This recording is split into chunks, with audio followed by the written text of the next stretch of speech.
ವಿಶ್ವವಿಖ್ಯಾತ ನಾಡಹಬ್ಬ ದಸರಾ ಮಹೋತ್ಸವಕ್ಕಾಗಿ ಕಾಡಿನಿಂದ ನಾಡಿಗೆ ಆಗಮಿಸಿರುವ ದಸರಾ ಗಜಪಡೆಯ ನೇತೃತ್ವದ ತಂಡಕ್ಕೆ ಒಂದು ಭರ್ಜರಿ ಆತಿಥ್ಯವನ್ನು ನೀಡಲಾಗ್ತಿದೆ. 750 kg ತೂಕದ ಚಿನ್ನದ ಅಂಬಾರಿ ಹೊರುವ ಅರ್ಜುನ ಮತ್ತು ಆತನ ಟೀಮ್ಗೆ ಒಂದು ವಿಶೇಷ ಭೋಜನವನ್ನು ಸಿದ್ಧಪಡಿಸಿ ಪ್ರತಿನಿತ್ಯ 2 ಬಾರಿ ನೀಡುವ ಮೂಲಕ ಆನೆಗಳನ್ನ ಭರ್ಜರಿಯಾಗಿ ತಯಾರಿ ಮಾಡಲಾಗ್ತಿದೆ. ನನ್ನ ಹಿಂದೆ ಇರುವಂಥ ಅರ್ಜುನ ಬಳ್ಳೆ ಕ್ಯಾಂಪ್, ಕಾಕನಕೋಟೆಯ ಬಳ್ಳೆ ಕ್ಯಾಂಪ್ನಿಂದ ಬಂದಿರುವಂಥ ಅರ್ಜುನ ದಸರಾದಲ್ಲಿ 750 kg ತೂಕದ ಚಿನ್ನದ ಅಂಬಾರಿಯನ್ನು ಹೊರ್ತಾನೆ. ಸಾಮಾನ್ಯವಾಗಿ ಕಾಡಿನಲ್ಲಿ ಸೊಪ್ಪು ಮೆದೆಗಳನ್ನು ತಿನ್ನುತ್ತಿದ್ದಂತಹ ಅರ್ಜುನನಿಗೆ ಈ ಒಂದು ಅಂಬಾವಿಲಾಸ ಅರಮನೆಯ ಅಂಗಳದಲ್ಲಿ ವಿಶೇಷ ಆತಿಥ್ಯವನ್ನು ನೀಡಲಾಗ್ತಿದೆ. ಏನು ಪ್ರತಿನಿತ್ಯ ವಿಶೇಷ ಆಹಾರಗಳನ್ನ ಸಿದ್ಧಪಡಿಸಲಾಗ್ತಿದೆ. ಅರ್ಜುನ ಅಲ್ಲದೆ ಎಲ್ಲ ದಸರಾ ಆನೆಗಳು ಒಟ್ಟು 15 ಆನೆಗಳಿಗೂ ವಿಶೇಷವಾದ ಆಹಾರಗಳನ್ನು ಸಿದ್ಧಪಡಿಸಲಾಗ್ತಿದೆ. ಏನು ಪ್ರತಿನಿತ್ಯ ಅರ್ಜುನನಿಗೆ 20 kg ತೂಕದ ಆಹಾರವನ್ನು ಪ್ರತಿದಿನ 2 ಬಾರಿ ನೀಡಲಾಗ್ತಿದೆ. ಉದ್ದು, ಹೆಸರು ಕಾಳು, ಕುಸುಬ್ಲಕ್ಕಿ, ಗೋಧಿ, ಈರುಳ್ಳಿ ಇವೆಲ್ಲವನ್ನು ಸೇರಿಸಿ ಇದರೊಂದಿಗೆ ತರಕಾರಿಯನ್ನು ಸಹ ಸೇರಿಸಿ ಅದಕ್ಕೆ ರುಚಿಗೆ ತಕ್ಕಂತಷ್ಟು ಉಪ್ಪನ್ನು ಹಾಕಿ ಅದನ್ನು ಉಂಡೆ ರೀತಿಯಲ್ಲಿ ಮಾಡಿ ಅರ್ಜುನನಿಗೆ ನೀಡಲಾಗ್ತಿದೆ. ಪ್ರತಿನಿತ್ಯ 20 kg ತೂಕದ ಈ ಒಂದು ಪೌಷ್ಟಿಕ ಆಹಾರವನ್ನು ಅರ್ಜುನನಿಗೆ ಮತ್ತು ಆತನ ತಂಡದ ಆನೆಗಳಿಗೆ ನೀಡಲಾಗ್ತಿದೆ. ಆದರೆ ವಿಶೇಷ ಏನಪ್ಪ ಅಂದರೆ ಅಂಬಾರಿ ಹೊರುವ ಅರ್ಜುನನಿಗೆ ಪ್ರತಿದಿನ ಬೆಳಿಗ್ಗೆ 6 ಗಂಟೆಗೆ ಈ ಒಂದು ವಿಶೇಷ ಪೌಷ್ಟಿಕಾಂಶದ ಆಹಾರವನ್ನು ನೀಡಲಾಗ್ತಿದೆ. ಏನು ಅಂಬಾರಿ ಹೊರುವ ಮಾರ್ಗದಲ್ಲಿ ಪ್ರತಿನಿತ್ಯ ಈತನ ನೇತೃತ್ವದ ತಂಡದ ಆನೆಗಳು ಪ್ರತಿನಿತ್ಯ ಈಗಾಗಲೇ ತಾಲೀಮು ನಡೆಸ್ತಿದೆ. ಮುಂಜಾನೆ ಬೆಳಿಗ್ಗೆ 6 ಗಂಟೆಗೆ ಈ ಪೌಷ್ಟಿಕ ಆಹಾರಗಳನ್ನು ಸೇವಿಸಿದ ಬಳಿಕ ಇದನ್ನು ವಾಕಿಂಗ್ಗೆ ಕರೆದುಕೊಂಡು ಹೋಗಲಾಗುತ್ತೆ ಪಂಜಿನ ಕವಾಯಿತು ಬನ್ನಿ ಮಂಟಪದ ಮೈದಾನದವರೆಗೂ. ನಂತರ ಮತ್ತೆ ಸಂಜೆ ಏನು ವಾಕಿಂಗ್ ಮುಗಿಸಿದ ಬಳಿಕ ಸಂಜೆ 7 ಗಂಟೆಗೆ ಈ ಒಂದು ಪೌಷ್ಟಿಕ ಆಹಾರವನ್ನು ನೀಡಲಾಗುತ್ತೆ. ಹಾಗಿದ್ರೆ ನೋಡೋಣ ಈ ಆನೆಗಳಿಗೆ ಯಾವ ರೀತಿಯ ಪೌಷ್ಟಿಕ ಆಹಾರಗಳನ್ನು ಸಿದ್ಧಪಡಿಸಲಾಗ್ತಿದೆ, ಯಾವ ರೀತಿ ಅದನ್ನು ತಯಾರು ಮಾಡ್ತಾರೆ ಅನ್ನೋದನ್ನ ನಾವೀಗ ನೋಡ್ಕೊಬರೋಣ. ಹಾಗೆ ನೀವು ನೋಡ್ಬೋದು ನನ್ನ ಎಡಭಾಗದಲ್ಲಿ ಏನು ದಸರಾ ಆಗಮಿಸಿರುವಂತಹ ಆನೆಗಳಿಗೆ ಯಾವ ರೀತಿ ಆಹಾರಗಳನ್ನು ಸಿದ್ಧಪಡಿಸಲಾಗ್ತಿದೆ ನೀವು ಇಲ್ಲಿ ನೋಡ್ಬೋದು. ಇಲ್ಲಿ ಒಂದು ಪಾತ್ರೆಯಲ್ಲಿ ಕುಸುಬಲಕ್ಕಿ ಹಾಗೂ ಹೆಸರು ಕಾಳು ಮತ್ತು ಗೋಧಿಯನ್ನು ಹಾಕಿ ಇದನ್ನು ಬೇಯಿಸಲಾಗುತ್ತದೆ. ಏನು ಇಲ್ಲಿ ನುರಿತ ಮಾವುತರು ಮತ್ತು ಕಾವಡಿಗಳು ಈ ಒಂದು ಆಹಾರವನ್ನು ಸಿದ್ಧಪಡಿಸ್ತಾರೆ. ಪ್ರತಿನಿತ್ಯ 2 ಬಾರಿ ದಸರಾಗಮಿಸಿರುವಂತಹ ಈ ಅರ್ಜುನ ನೇತೃತ್ವದ ತಂಡಕ್ಕೆ ಈ ಆಹಾರವನ್ನು ಸಿದ್ಧಪಡಿಸಲಾಗುತ್ತೆ. ಸಾಮಾನ್ಯವಾಗಿ ಕಾಡಿನಲ್ಲಿ ಸೊಪ್ಪು ಮೆದೆಗಳನ್ನು ತಿಂತಿದ್ದಂತಹ ಅರ್ಜುನ ಆ್ಯಂಡ್ ಟೀಮ್ಗೆ ಒಂದು ರಾಜಾತಿಥ್ಯ ಸಿಗ್ತಿದೆ ಅಂಬಾವಿಲಾಸ ಅರಮನೆಯಲ್ಲಿ. ಮುಖ್ಯವಾಗಿ ಏನು ದಸರಾ ಸಂದರ್ಭದಲ್ಲಿ ಚಿನ್ನದ ಅಂಬಾರಿಯನ್ನು ಅರ್ಜುನ ಹೊರ್ತಾನೆ, ಹೀಗಾಗಿ ಈ ಪೌಷ್ಟಿಕ ಆಹಾರವನ್ನು ಸಿದ್ಧಪಡಿಸಲಾಗ್ತಿದೆ. ಇಲ್ಲಿ ನೋಡ್ತಾ ಇರ್ಬೋದು, ಏನೊಂದು ಹೆಸರು ಕಾಳು ಹಾಕಿ ಗೋಧಿ ಹಸಿಟ್ಟನ್ನು ಅದಕ್ಕೆ ಮಿಕ್ಸ್ ಮಾಡಿ ರುಚಿಗೆ ತಕ್ಕಷ್ಟು ಉಪ್ಪನ್ನು ಹಾಕಿ ಇದನ್ನ ಉಂಡೆ ಕಟ್ಟಲಾಗುತ್ತೆ. ಈ ಉಂಡೆ ಕಟ್ಟೋದನ್ನ ಪ್ರತಿನಿತ್ಯ ಆನೆಗಳಿಗೆ ನೀಡಲಾಗುತ್ತೆ. ಸಾಮಾನ್ಯವಾಗಿ ಹೆಣ್ಣು ಆನೆಗಳಿಗೆ ಒಂದು 18ರಿಂದ 16 kg ತೂಕದಷ್ಟು ಈ ಒಂದು ಆಹಾರವನ್ನು ಪ್ರತಿನಿತ್ಯ 2 ಬಾರಿ ನೀಡಲಾಗುತ್ತೆ. ಆದರೆ ಏನಪ್ಪಾ ಅಂದ್ರೆ 750 kg ತೂಕದ ಚಿನ್ನದ ಅಂಬಾರಿ ಹೊರುವಂತಹ ಅರ್ಜುನನಿಗೆ ಸ್ಪೆಷಲ್ ಆಗಿ ಇನ್ನೂ ಹೆಚ್ಚಿನ ಪ್ರಮಾಣದಲ್ಲಿ ಈ ಒಂದು ಆಹಾರನ ನೀಡಲಾಗುತ್ತೆ. ಅರ್ಜುನನಿಗೆ ಬೆಳಿಗ್ಗೆ 20 kg ಹಾಗೂ ಸಂಜೆ 20 kg ಈ ಒಂದು ಪೌಷ್ಟಿಕ ಆಹಾರವನ್ನ ನೀಡಲಾಗುತ್ತೆ. ಏನು ಈಗಾಗಲೇ ಈ ಪೌಷ್ಟಿಕ ಆಹಾರ ಸೇವಿಸಿದಂತಹ ಅರ್ಜುನ ಅಂಡ್ ಟೀಮ್ ವಿಶೇಷ ಆತಿಥ್ಯದ ಮೂಲಕ ಗಜಪಡೆಯ ತಂಡ ಒಂದು ದಸರಾಗೆ ಸಕಲ ರೀತಿಯಲ್ಲಿ ಸಿದ್ಧನಾಗ್ತಿದ್ದಾರೆ. ಯಾಕಂದ್ರೆ ದಸರಾ ಸಂದರ್ಭದಲ್ಲಿ ಮೆರವಣಿಗೆ ಸಾಗುವಂತಹ ಕೆಲಸಗಳು ಇರುತ್ತೆ, ಸಾಕಷ್ಟು ಪರಿಶ್ರಮ ವಹಿಸುತ್ತೆ ಆನೆಗಳು. ಕಾಡಿನಲ್ಲಿಯೂ ಸಹ 2 ಬಾರಿ ಪ್ರತಿನಿತ್ಯ ಅದು ತನ್ನ ಉಪಹಾರನ ಸೇವಿಸುತ್ತೆ. ಕಾಡಿನಲ್ಲಿ ಬೆಳಿಗ್ಗೆ 8 ಗಂಟೆಗೆ ಹಾಗೂ ಸಂಜೆ 8 ಗಂಟೆಗೆ ಆಹಾರವನ್ನ ಸೇವಿಸುತ್ತೆ. ಸೊ ದಸರಾ ಸಂದರ್ಭದಲ್ಲಿ ಬೆಳಿಗ್ಗೆ 6 ಗಂಟೆಗೆ ಆಹಾರ ಸೇವಿಸಿ ಇಲ್ಲಿಂದ ಪಂಜಿನ ಕವಾಯತು ಮೈದಾನದವರೆಗೆ ಅರ್ಜುನ ಅಂಡ್ ಟೀಮ್ ವಾಕಿಂಗ್ ಹೋಗುತ್ತೆ. ನಂತರ ಸಂಜೆ ವಾಕಿಂಗ್ ನಿಂದ ಬಂದ ನಂತರ ಈ ಒಂದು ಆಹಾರವನ್ನ ನೀಡಲಾಗುತ್ತೆ. ಇದಕ್ಕಾಗಿ ಸಾಕಷ್ಟು ಸಿಬ್ಬಂದಿಗಳನ್ನ ಇಲ್ಲಿ ನಿಯೋಜಿಸಲಾಗಿದೆ. ಏನು ಅರ್ಜುನ ಅಂಡ್ ಟೀಮ್ಗೆ ಪೌಷ್ಟಿಕ ಆಹಾರಗಳನ್ನ ಸಿದ್ಧಪಡಿಸೋ ನಿಟ್ಟಿನಲ್ಲಿ ಪ್ರತಿನಿತ್ಯ ಇಲ್ಲಿ ಸಾಕಷ್ಟು ಮಂದಿ ಶ್ರಮಿಸ್ತಾರೆ. ಈ ಎಲ್ಲ ವಿಚಾರಗಳ ಬಗ್ಗೆ ಮತ್ತೆ ಏನು ಈ ಪೌಷ್ಟಿಕ ಆಹಾರದ ಬಗ್ಗೆ ರಂಗರಾಜು ಅವ್ರನ್ನ ಕೇಳೋಣ. ಸೊ ಅವರು ಸಾಕಷ್ಟು ವರ್ಷಗಳಿಂದ ಈ ಒಂದು ಪೌಷ್ಟಿಕ ಆಹಾರವನ್ನ ಆನೆಗಳಿಗೆ ನೀಡ್ತಿದ್ದಾರೆ. ಯಾವ ರೀತಿ ಇದನ್ನ ಸಿದ್ಧಪಡಿಸ್ತಾರೆ, ಪ್ರತಿನಿತ್ಯ ಎಷ್ಟು ಪ್ರಮಾಣದಲ್ಲಿ ಅರ್ಜುನ ಅಂಡ್ ಟೀಮ್ಗೆ ಈ ಒಂದು ಪೌಷ್ಟಿಕ ಆಹಾರನ ನೀಡ್ತಾರೆ ಅನ್ನೋದನ್ನ ನಾವು ರಂಗರಾಜು ಅವ್ರ ಹತ್ರನೇ ಕೇಳ್ತಿಳೋಣ. ಸರ್, ಅದೇನು ಅಂದರೆ ಪ್ರಿಸ್ಕ್ರಿಪ್ಷನ್ ಡಾಕ್ಟ್ರ್ ಯಾವ ರೀತಿ ವೈದ್ಯಾಧಿಕಾರಿಗಳು ಹೇಳ್ತಾರೋ ಅದೇ ಪ್ರಕಾರ ನಾನು ರೇಷನ್ನ ಇದು ಮಾಡಿ ರೆಡಿ, ಅದೇ ಪ್ರಿಸ್ಕ್ರಿಪ್ಷನ್ ಅವ್ರು ಹೇಳಿದ ಪ್ರಕಾರ ರೇಷನ್ ಆಹಾರನ ರೆಡಿ ಮಾಡಿ ನಾನು ಕೊಡ್ತೀನಿ.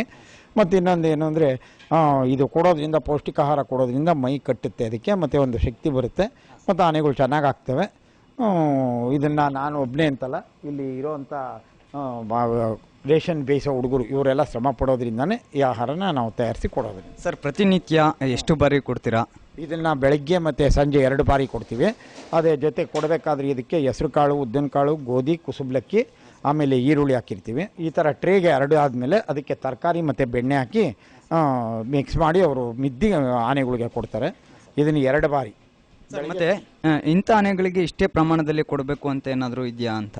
ಡಾಕ್ಟ್ರು ಬಂದು ನೋಡಿದ ತಕ್ಷಣ ಅವರು ಹೇಳ್ತಾರೆ, ನೋಡಪ್ಪ ಯಾವುದಕ್ಕಾರು ಹೊಟ್ಟೆ ನೋವು ಇದೆಯಾ, ಏನಾರು ಇದೆಯಾ ಅಂದರೆ ಅದಕ್ಕೆ ಕಡಿಮೆ ಮಾಡೋ, ಇದು ಮಾಡೋ ಅಂತ ಅವ್ರು ಹೇಳೋದು. ಅವ್ರ ಪ್ರಿಸ್ಕ್ರಿಪ್ಷನ್ ಅವ್ರು ಕೊಡೋ ಪ್ರಕಾರ ಕೊಟ್ಕೊಂಡು. ಸರ್, ಈಗ ಸಾಮಾನ್ಯವಾಗಿ ಅರ್ಜುನನಿಗೆ ಎಷ್ಟು ಕೆಜಿ ಪ್ರಮಾಣದ ಆಹಾರವನ್ನು ನೀಡ್ತಾ ಇದ್ದೀರಾ? ಬೇರೆ ಆನೆಗಳು ಎಷ್ಟು ತಗೊಳ್ತಾ ಇದೆ ಆಹಾರ ಅಂತ ಏನಿಲ್ಲ, ಡಾಕ್ಟ್ರು ಹೆಂಗೆ ಹೇಳಿರ್ತಾರೋ ಅದ್ರ ಪ್ರಕಾರ ಈಗ ಕಡಿಮೆನೇ ಕೊಡ್ಬೋದು, ಜಾಸ್ತಿನೇ ಕೊಡ್ಬೋದು.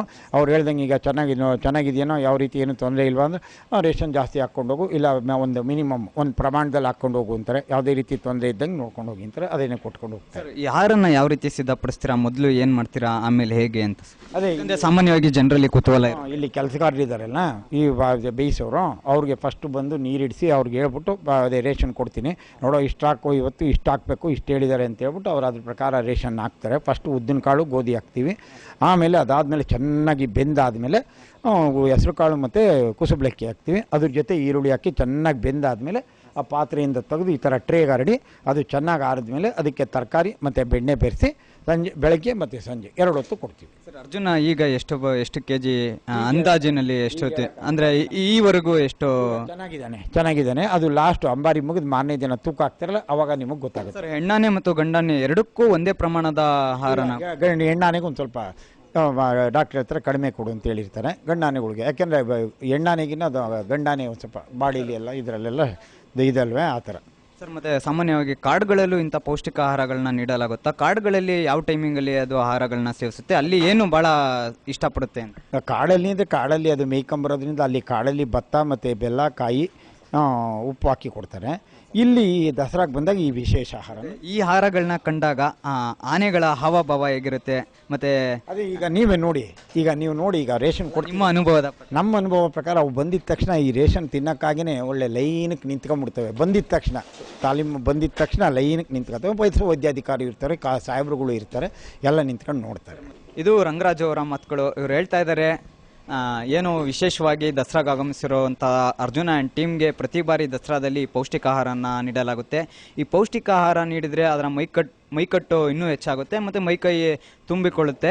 ವೈದ್ಯಾಧಿಕಾರಿಗಳ ಮಾರ್ಗದರ್ಶನದ ಮೇರೆಗೆ ಇಂತಿಷ್ಟೇ ಅಂತ ಹೇಳಿ ಒಂದೊಂದು ಆನೆಗೂ ಸಹ ನಾವು ಈ ಒಂದು ಪೌಷ್ಟಿಕ ಆಹಾರನ ನೀಡ್ತೀವಿ. ಈ ಒಂದು ಆಹಾರನ ಕಂಡಾಗ ನಿಜವಾಗ್ಲೂ ಆನೆ ಮಕ್ಕಳ ರೀತಿಯಲ್ಲಿ ಒಂದು ಉಲ್ಲಾಸ ಭರಿತವಾಗುತ್ತೆ ಅಂತ ತಾವು ಯಾವ ರೀತಿ ಸಿದ್ಧಪಡಿಸ್ತಾರೆ ಆಹಾರಗಳನ್ನು ಅನ್ನೋದನ್ನು ಹೇಳಿದ್ದಾರೆ. ಹಾಗೆ ವೈದ್ಯಾಧಿಕಾರಿ ನಾಗರಾಜ್ ಅವ್ರನ್ನೂ ಕೇಳೋಣ. ಸೊ ಆಹಾರದ ವಿಶೇಷತೆಗಳೇನಿರುತ್ತೆ, ಅರ್ಜುನ ಆ್ಯಂಡ್ ಟೀಮ್ಗೆ ಯಾವ ರೀತಿ ರಾಜ್ಯಾತಿಥ್ಯ ಸಿಗ್ತಿದೆ ಅನ್ನೋದನ್ನು ಅವ್ರ ಹತ್ರನೇ ಕೇಳೋಣ.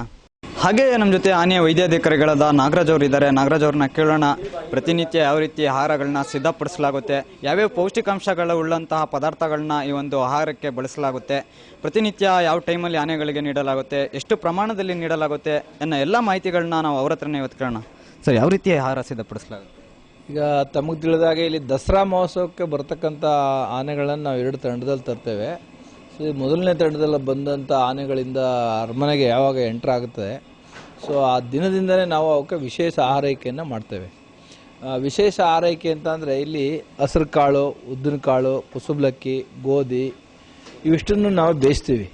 ಅವು ಚೆನ್ನಾಗಿ ಬೆಂದ ನಂತರ ಸೊ ಅದಕ್ಕೆ ಈರುಳ್ಳಿ ಎಲ್ಲ ಹಾಕ್ತೇವೆ, ಜೊತೆಗೆ ರುಚಿಗೆ ತಕ್ಕಂತೆ ಉಪ್ಪನ್ನು ಹಾಕ್ತೇವೆ. ಅದು ಕಂಪ್ಲೀಟ್ ಬೆಂದ ನಂತರ ನಮ್ಮಲ್ಲಿ ದೊಡ್ಡ ದೊಡ್ಡ ಟ್ರೇಗಳಿವೆ, ತಾವೇ ನೋಡ್ತಾ ಇದ್ದೀರಿ. ಆ ಟ್ರೇನಲ್ಲಿ ಹಾಕಿ ಅದೆಲ್ಲ ಅದು ಕೂಲ್ ಆಗಬೇಕು. ತಣ್ಣಗಾದ ನಂತರ ಅದನ್ನು ಸಪ್ರೇಟ್ ಗುಡ್ಡೆ ಮಾಡ್ತೀವಿ. ಮಾಡಿ ಕೆಲವು ಆನೆ ಯಾವ್ಯಾವ ಬೆಣ್ಣೆ ತಿಂತವೆ, ಆ ಬೆಣ್ಣೆ ತಿಂತಕ್ಕಂಥ ಆನೆಗಳಿಗೆ ಸ್ವಲ್ಪ ಪ್ರಮಾಣದಲ್ಲಿ ಬೆಣ್ಣೆಯನ್ನು ಹಾಕಿ ವಿವಿಧ ರೀತಿಯ ತರಕಾರಿಯನ್ನು ಹಾಕ್ತೇವೆ. ಸೊ ಈ ರೀತಿ ಆಹಾರವನ್ನು ಬೆಳಗ್ಗೆ ಮತ್ತು ಸಂಜೆ 2 ಬಾರಿ ಕೊಡ್ತೇವೆ. ಬೆಳಗ್ಗೆ ಒಂದು 6-6:30ಗೆ ಕೊಟ್ಟು ಅವು ನೀರನ್ನು ಕುಡಿಸಿ ನಾವು ತಾಲೀಮಿಗೆ ತಗೊಂಡೋಗ್ತೇವೆ. ತಾಲೀಮಿಗೆ ಹೋಗಿ ಬಂದ ನಂತರ ಸುಮಾರು ಒಂದು 11 ಗಂಟೆ ಸಮಯದಲ್ಲಿ ನಾವು ಭತ್ತದ ಹುಲ್ಲಿನಲ್ಲಿ ಭತ್ತ, ತೆಂಗಿನಕಾಯಿ, ಬೆಲ್ಲ, ಜೊತೆಗೆ ಕಡಲೆಕಾಯಿ ಹಿಂಡಿ ಇದಿಷ್ಟನ್ನು ನಾವು ಕುಸ್ರೆ ಅಂತ ಪ್ಯಾಕ್ ಮಾಡಿ ಕೊಡ್ತಾರೆ ಅವರು. ಅದನ್ನು ಕುಸ್ರೆ ಅಂತ ಕರಿತೇವೆ. ಅದನ್ನು ಫುಡ್ಡನ್ನು ಕೊಡ್ತೇವೆ. ನಂತರ ಅದೇ ಫುಡ್ಡನ್ನು 4 ಗಂಟೆಗೂ ಕೊಡ್ತೇವೆ. ಸರ್, ಮತ್ತೆ ಇಂತಿಷ್ಟೇ ಪ್ರಮಾಣದಲ್ಲಿ ಒಂದೊಂದು ಆನೆ ಕೊಡಬೇಕು ಅಂತ ಏನಾದರೂ ಇದೆಯಾ? ಎಷ್ಟೆಷ್ಟು ಯಾವ್ಯಾವ ಆನೆಗೆ ಎಷ್ಟು ಕೊಡ್ತಾ ಇದೆ? ಖಂಡಿತ. ಅದು ಮೈಸೂರಿಗೆ ಬಂದಾಗ ನಾವು ಪ್ರಮಾಣ ಕಡಿಮೆನೇ ಕೊಡ್ತೇವೆ. ಅದು ಗ್ರ್ಯಾಜುವಲಿ ಅದು ಡೈಜೆಷನ್ ಆಗ್ತಾ ಚೆನ್ನಾಗಿ ತಿಂತಾ ಇದೆ, ಏನೂ ತೊಂದರೆ ಇಲ್ಲ. ಸೊ ಅಂದಾಗ ನಾವು ಪ್ರಮಾಣ ಜಾಸ್ತಿ ಮಾಡ್ಕೋಗ್ತೇವೆ. ಈ ಕಾಳುಗಳೆಲ್ಲ ಬೆಳಗ್ಗೆ ಒಂದೂವರೆ 2 kg ಅಷ್ಟು, ಈಗ ಸಾಯಂಕಾಲ ಒಂದು 2.5-3 kg ಅಷ್ಟು, ಈ ಥರ ಒಂದೊಂದು ಕಾಳುಗಳನ್ನು ಸಪ್ರೇಟಾಗಿ ನಾವು ಇದು ಮಾಡಿ ಕೊಡ್ತೇವೆ ಪ್ರಮಾಣ. ಅರ್ಜುನ ಎಷ್ಟು ಪ್ರಮಾಣದಲ್ಲಿ ಎಷ್ಟು ಅವನಿಗೆ ಆಹಾರ ಕೊಡ್ತಾ ಇದ್ದಾರೆ? ಅರ್ಜುನನ ದೇಹದಾಢ್ಯ ಸ್ವಲ್ಪ ಬಲಿಷ್ಠವಾಗಿರೋದ್ರಿಂದ ಅದಕ್ಕೆ ತಕ್ಕಂತೆ ನಾವು ಪ್ರಮಾಣವನ್ನು ಜಾಸ್ತಿ ಕೊಡ್ತೇವೆ. ಸರ್, ಮತ್ತೆ ಹೆಣ್ಣಾನೆಗಳಿಗೆ ಒಂದು ಪ್ರಮಾಣ ಕಡಿಮೆ ಏನಕ್ಕೆ? ಖಂಡಿತ. ಯಾಕೆಂದರೆ ಅವು ತೂಕ ಕಡಿಮೆ ಇವೆ, 3 ಟನ್ ಇದೆ. ಸೊ ಅದಕ್ಕೆ ಬಾಡಿಗೆ ದೇಹದಾಢ್ಯಕ್ಕೆ ಎಷ್ಟು ಸಾಧ್ಯ, ಎಷ್ಟು ಬೇಕು ಅನಿಸುತ್ತೋ ಅಷ್ಟು ಮಾತ್ರ ನಾವು ಕೊಡಬೇಕು. ಜಾಸ್ತಿ ಕೊಟ್ಟರೆ ಏನಾಗುತ್ತೆ, ಇಂಡೈಜೆಷನ್ ಆಗುತ್ತೆ. ಸೊ ಅದಕ್ಕೋಸ್ಕರ ನಾವು 2 ಟೈಮ್ ಕೊಡೋದು, ಇಲ್ಲಾಂದ್ರೆ ಒಂದೇ ಟೈಮ್ ಕೊಡ್ಬೋದಾಯ್ತು ಪ್ರಮಾಣ ಜಾಸ್ತಿ ಮಾಡಿ. ಯಾಕೆಂದರೆ ಇಂಡೈಜೆಷನ್ ಆಗಬಾರ್ದು ಅಥವಾ ಬೇದಿ ಮತ್ತೊಂದು ಅವಕ್ಕೇನು ಸಮಸ್ಯೆ ಆಗಬಾರ್ದು ಅಂದರೆ ನಾವೀಗ ಡಿವೈಡ್ ಮಾಡಿ, ಈಗ ನಮ್ಮ ಮನುಷ್ಯರಲ್ಲಾದರೂ ಅಷ್ಟೇ ಒಂದೇ ಬಾರಿ ನಾವು ಜಾಸ್ತಿ ಪ್ರಮಾಣ ಊಟ ಮಾಡೋ ಬದಲು ಅದನ್ನ ಸ್ಪ್ಲಿಟ್ ಮಾಡಿ 3 ಟೈಮ್ ಊಟ ಮಾಡೋ ಬದಲು 4 ಟೈಮ್ ಊಟ ಮಾಡಿ, ಏನೂ ತೊಂದರೆ ಇಲ್ಲ. ಆದರೆ ಸ್ಪ್ಲಿಟ್ ಮಾಡಿ ಕಡಿಮೆ ಪ್ರಮಾಣದಲ್ಲಿ ನೀವು ಜಾಸ್ತಿ ಟೈಮ್ ತಗೊಂಡ್ರೂ ಏನೂ ತೊಂದರೆ ಆಗಲ್ಲ. ಬಟ್ ಒಂದೇ ಸಾರಿ ನಾವು ಹೆವಿ ಫುಡ್ ತಿಂದಾಗ ನಮಗೆ ಇಂಡೈಜೆಷನ್ ಆಗ್ಬೋದು, ಸ್ವಲ್ಪ ಏನೇನೋ ಪ್ರಾಬ್ಲಮ್ಸ್ಗಳೆಲ್ಲ ಆಗ್ಬೋದು. ಆ ದೃಷ್ಟಿನ ಅವಾಯ್ಡ್ ಮಾಡಲಿಕ್ಕೋಸ್ಕರ ಅದು ಯಾವುದೇ ರೀತಿಯಾದ ತೊಂದರೆ ದೇಹಕ್ಕೆ ಆಗಬಾರ್ದು. ಆ ದೃಷ್ಟಿಗೋಸ್ಕರ ನಾವು ಈ ಥರ ಡಿವೈಡ್ ಮಾಡಿ ಕೊಡ್ತೇವೆ. ಸರ್, ಮತ್ತು ಕಾಡಿನಲ್ಲಿ ಹುಲ್ಲು, ಮೆದೆ ಈ ರೀತಿ ಸೊಪ್ಪುಗಳನ್ನ ತಿನ್ಕೊಂಡಿರುತ್ತೆ. ಸೊ ದಸರಾಗೆ ಬಂದ ಸಂದರ್ಭದಲ್ಲಿ ಈ ಥರ ಪೌಷ್ಟಿಕ ಆಹಾರನ ನೀಡಲಾಗುತ್ತೆ. ಆನೆಯ ಹಾವಭಾವ ಹೇಗಿರುತ್ತೆ ಈ ಆಹಾರ ಕಂಡಾಗ? ನಿಜಕ್ಕೂ ಈಗ ತಾವೇ ನೋಡ್ತಿರಲ್ಲ, ನಾವು ಮೊದಲು ಅವು ತಂದು ಮಾರನೇ ದಿವಸ ನಾವು ತೂಕ ಹಾಕ್ತೀವಿ. ಏಕೆಂದರೆ ಕಾಡಿನಲ್ಲಿದ್ದಾಗ ಅವು ತೂಕ ಎಷ್ಟು ಇರ್ತದೆ ಗೊತ್ತಾಗುತ್ತೆ. ಈಗ ನಾವು ಇಷ್ಟೆಲ್ಲ ಫುಡ್ ಕೊಡೋದ್ರಿಂದ ಏನಾಗುತ್ತೆ, ಆ ತೂಕವನ್ನು ಹೆಚ್ಚಿಸ್ಕೊಳ್ತೇವೆ. ಸೊ ಒಂದು 200 kg ಹೆಚ್ಚಿಸ್ಕೋಬೋದು, ಕೆಲವು 500 kg ಹೆಚ್ಚಿಸ್ಕೋಬೋದು. ಸೊ ಅದು ಅದ್ರ ದೇಹದಾಢ್ಯದ ಮೇಲೆ ಹೋಗುತ್ತೆ. ಆಮೇಲೆ ಅದ್ರ ವೀಕ್ ಎಷ್ಟಾಗಿತ್ತು ಅದ್ರ ಪ್ರಮಾಣದ ಮೇಲೂ ಹೋಗುತ್ತೆ. ಸೊ ಆ ದೃಷ್ಟಿಯಿಂದ ನಾವೇನು ಮಾಡ್ತೀವಿ, ಇಷ್ಟೆಲ್ಲ ಕೊಟ್ಟು ಕಂಪೇರ್ ಮಾಡಿದಾಗ ಅಲ್ಲಿ ಫುಡ್ ಕಡಿಮೆ ಇರ್ತದೆ ಅಲ್ಲಿ. ಏಕೆಂದರೆ ಅಲ್ಲಿ ನಾವು ಇದೆಲ್ಲ ಕೊಡ್ಲಿಕ್ಕೆ ಆಗಲ್ಲ ಕಾಡಿನಲ್ಲಿ. ಇಲ್ಲಿ ವಿಶೇಷ ಅಕೇಶನ್ನು ಜೊತೆಗೆ ಅವು ಭಾರ ಹೊರೋದ್ರಿಂದ ಅವಕ್ಕೆ ದೈಹಿಕವಾಗಿ ನಾವು ಸಮರ್ಥ ರೀತಿಯಲ್ಲಿ ಅವು ತಯಾರು ಮಾಡಬೇಕು. ಆ ದೃಷ್ಟಿನಲ್ಲಿ ನಾವು ಇವೆಲ್ಲವನ್ನು ಕೊಡ್ತಾ ಇದ್ದೀವಿ. ಈ ಆಹಾರ ಕಂಡಾಗ ಆನೆಗಳ ಹಾವಭಾವ ಹೇಗಿರುತ್ತೆ? ಯಾಕಂದ್ರೆ ಸಾಮಾನ್ಯವಾಗಿ ದಸರಾ ಬಂದ ಸಂದರ್ಭದಲ್ಲಿ ಇಂಥ ಆಹಾರಗಳನ್ನ ನೋಡುತ್ತೆ, ಹೇಗಿರುತ್ತೆ ಅದರ ಚಲನೆ? ತಾವಿಲ್ಲೇ ಇದ್ದೀರಿ, ಇನ್ನೊಂದು 20 ನಿಮಿಷ ಇದ್ರೆ ಆನೆಗಳು ಬಂದ ತಕ್ಷಣ ಸೀದಾ ಇಲ್ಲೇ ನಮ್ಮ ಟ್ರೇ ಇಟ್ಟ ತಕ್ಷಣ ಹೆಂಗೆ ಬಂದು ನಿಂತಿರ್ತವೆ ನೋಡಿ ನೀವು. ಅವಕ್ಕೇನೋ ಒಂಥರ ಕ್ಯೂರಿಯಾಸಿಟಿ, ನನ್ನ ಫುಡ್ಡು ನನಗೆ ಫೇವರೇಟ್ ಫುಡ್ಡು ಸಿಗ್ತಾ ಇದೆ. ಈಗ ನನಗೆ ಫೇವರೇಟು ನಾನ್ ವೆಜ್ ಇರ್ತದೆ, ನನಗೆ ನಾನ್ ವೆಜ್ ಕಂಡ ತಕ್ಷಣ ಅದು ಕ್ಯೂರಿಯಾಸಿಟಿ ಬರುತ್ತೆ. ಸೊ ಹಾಗೆ ಪ್ರಾಣಿಗಳಲ್ಲಿ ನಾವು ಇದನ್ನು ಕೊಟ್ಟು ಅಭ್ಯಾಸ ಮಾಡೋದ್ರಿಂದ ನಾವು ತಾಲೀಮಿನಿಂದ ಬತ್ತಿದಂಗೆ ಅವೇ ಬಂದು ಅದ್ರ ಜಾಗ ಎಲ್ಲೆಲ್ಲಿ ನಿಂತ್ಕೊಳ್ತಿತ್ತು ಅಲ್ಲಿ ನಿಂತು ಬಿಡ್ತಾವೆ. ಅದಕ್ಕೆ ಸದ್ಯ ಒಂದು ಸಡನ್ನಾಗಿ ಅಷ್ಟರೊಳಗೆ ಕಲಸಿ ಒಂದು ಬಾಯಿಗೆ ಇಟ್ಬಿಟ್ರೆ ಅವ್ರಿಗೆ ಸಮಾಧಾನ. ಸೊ ಅಷ್ಟು ಅವಕ್ಕೆ ಆತುರತೆ ಇರ್ತದೆ. ಇದು ಆನೆ ವೈದ್ಯಾಧಿಕಾರಿಯಾದಂತಹ ನಾಗರಾಜ್ ಅವರ ಮಾತುಗಳು. ಇವ್ರು ಹೇಳ್ತಾ ಇದ್ದಾರೆ, ಏನು ಈ ವಿಶೇಷ ಆಹಾರ ಕಂಡ ತಕ್ಷಣ ಈ ದಸರಾ ಆನೆಗಳು ಅರ್ಜುನ ಆ್ಯಂಡ್ ಟೀಮ್ ತಾವೇ ಸ್ವಯಂ ಪ್ರೇರಿತವಾಗಿ ಬಂದು ಈ ಆಹಾರವನ್ನು ಸೇವಿಸೋದಕ್ಕೆ ಸಾಲಾಗಿ ನಿಲ್ಲುತ್ತೆ. ಅದೊಂದು ನೋಡೋದೇ ಚಂದ. ಹಾಗೆ ನಾವು ಏನು ದಸರಾ ಸಂದರ್ಭದಲ್ಲಿ ಆ ತೂಕ ಹೊರೋ ಕಾರಣ ಈ ಆನೆಗಳನ್ನ ವಿಶೇಷವಾಗಿ ನಾವು ಪೌಷ್ಟಿಕಾಂಶ ಆಹಾರವನ್ನು ನೀಡಿ ಭರ್ಜರಿಯಾಗಿ ತಯಾರು ಮಾಡ್ತಾ ಇದ್ದೀವಿ. ಈ ಒಂದು ಪೌಷ್ಟಿಕ ಆಹಾರ ಸೇವಿಸಿದ ಬಳಿಕ ಆನೆಗಳು ಉತ್ತಮವಾಗಿ ತಮ್ಮ ಮೈಕಟ್ಟುಗಳನ್ನ ತುಂಬಿಕೊಳ್ಳುತ್ತೆ. ಒಟ್ಟಾರೆ ಪ್ರತಿ ಬಾರಿಯಂತೆ ಈ ಬಾರಿಯೂ ಸಹ ಅರ್ಜುನ ಆ್ಯಂಡ್ ಟೀಮ್ಗೆ ಇಲ್ಲಿ ರಾಜ್ಯಾತಿಥ್ಯವನ್ನು ನೀಡ್ತಾ ಇದ್ದೀವಿ. ಇದರಲ್ಲಿ ಯಾವುದೇ ಕಾಂಪ್ರಮೈಸ್ ಇಲ್ಲ. ಅದಕ್ಕೆ ಬೇಕಾದಂಥ ಎಲ್ಲ ಪೌಷ್ಟಿಕಾಂಶ ಉಳ್ಳಂಥ ಪದಾರ್ಥಗಳು, ಕುಸುಬ್ಲಕ್ಕಿ ಆಗಿರ್ಬೋದು, ಗೋಧಿ ಆಗಿರ್ಬೋದು, ಹೆಸರು ಕಾಳು ಆಗಿರ್ಬೋದು, ಉದ್ದ ಆಗಿರ್ಬೋದು, ಇದ್ರ ಜೊತೆ ತರಕಾರಿ, ಈರುಳ್ಳಿ ಇದನ್ನೆಲ್ಲ ಬೇಯಿಸಿ ರುಚಿಗೆ ತಕ್ಕಂತೆ ನೀಡಿ ನಾವು ಒಂದು ವಿಶೇಷವಾಗಿ ಅದನ್ನು ಭರ್ಜರಿಯಾಗಿ ಆತಿಥ್ಯವನ್ನು ನೀಡ್ತಾ ಇದ್ದೀವಿ ಅಂತ ಹೇಳಿದ್ದಾರೆ. ಇದನ್ನು ನೋಡೋದೇ ಒಂದು ಚೆಂದ. ಏನು ಪೌಷ್ಟಿಕ ಆಹಾರಗಳು ಸೇವಿಸೋದಕ್ಕೆ ಆನೆಗಳು ತಮ್ಮ ಸಮಯ ಆಯ್ತಿದ್ದಂತೆ ಸರದಿ ಸಾಲಲ್ಲಿ ಸ್ವಯಂ ಪ್ರೇರಿತವಾಗಿ ಬಂದು ನಿಲ್ತವೆ. ನಿಜವಾಗ್ಲೂ ಇದೊಂದು ವಿಶೇಷ ಅನುಭವ ಅಂತ ಅವರು ತಮ್ಮ ಅನುಭವದ ನುಡಿಗಳನ್ನ ಆಡಿದ್ದಾರೆ. ಕ್ಯಾಮ್ರಾ ಪರ್ಸನ್ ಹೇಮಂತ್ ಜೊತೆ ಅರಸು, ಭೂಮಿ ಟಿವಿ, ಮೈಸೂರು.